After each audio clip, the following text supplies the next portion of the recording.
Already అనవసరంగా లేని వాటికి అందరు హేట్రేట్లు పెంచుకొని ఒకరినొకరు ఏవేవో అనుకుంటారు. మీరు ఇంకా ఇట్లాంటివి డైల్యూట్ చేయండి, కానీ మీరు వచ్చి మళ్ళీ ఇంకొకటి పెట్టకండి మొదల. సెన్సిబుల్ టాపిక్స్ అస్సలు టచ్ చేసి మీరు అనవసరంగా వేరే రీజనల్ చేయకండి సార్. Okay, not right. ఎందుకంటే విశ్వ గారు. సార్ నమస్తే సార్. నమస్తే సార్, నేను వెంకట్ ఎన్టీవీ సార్. సార్ నమస్తే సార్. మీరు మీ ఏ ఈవెంట్కైనా నందమూరి హీరోస్ని తీస్తుంటారు కదా, ఇదేంటి మరి సడన్గా మా బాస్ని పిలిచారు, నందమూరి కాంపౌండ్ నుంచి ఇటు వచ్చారు? కంపౌండ్లు మీరు వేసుకుంటారు, మాకున్న కాంపౌండ్ ఒకటే, మా ఇంటి కాంపౌండ్. ఇక్కడ కాంపౌండ్ ఏం లే, ఇండస్ట్రీ అంతా ఒకటే. And boss is boss. And మేము అభిమానించేటోళ్ళు ఉంటారు. అట్లా ప్రతిసారి మా కోసం ఉన్న వాళ్ళని ఇబ్బంది పెట్టి మాటికి పిలవం కదా. అండ్ దీంట్లో మాకు ఫ్యూచర్ ప్రొడ్యూసర్ రిలేషన్ ఉండొచ్చు, మా రిలేషన్ ఉండొచ్చు. అండ్ మా నాన్నకి చిరంజీవి గారికి రాజకీయాల టైం నుండి పరిచయం ఉంది. సో ఆ టైంలో మా డాడీ ఎమ్మెల్యే కంటెస్టెంట్ మలక్పేటలో. He was always like well wisher since when I was kid. So రావడానికి 1000 కారణాలు ఉంటాయి. మీరేయకుండి కాంపౌండ్లు. ఆల్రెడీ అనవసరంగా లేని వాటికి అందరు హేట్రేట్లు పెంచుకొని ఒకరినొకరు ఏవేవో అనుకుంటారు. మీరు ఇంకా ఇట్లాంటివి డైల్యూట్ చేయండి, కానీ మీరు వచ్చి మళ్ళీ ఇంకొకటి పెట్టకండి మొదల. This is very clean place.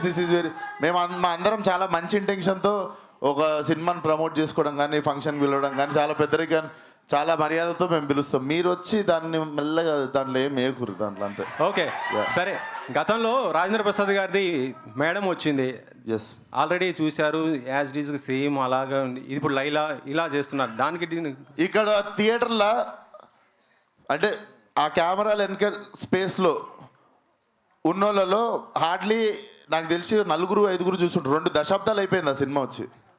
So ఈ ఇప్పుడు అందరిని అదే క్యాసెట్ వేసుకొని చూడమందామా? వీళ్ళకు కొత్త క్యాసెట్ ఇవ్వాలి కదా. ఇప్పుడు సోషల్ మీడియా, వీళ్ళ కోసం టీవీలు ఉన్నాయి, అన్నిలో వస్తూనే ఉంటుంది, అది రిపీట్ అవుతూనే ఉంటుంది. సార్ కామెడీ సినిమా వచ్చిందని నెక్స్ట్ కామెడీ సినిమా చూడమా? ఈ జానర్లో సినిమా వచ్చి 2 దశాబ్దాలు అయిపోయింది.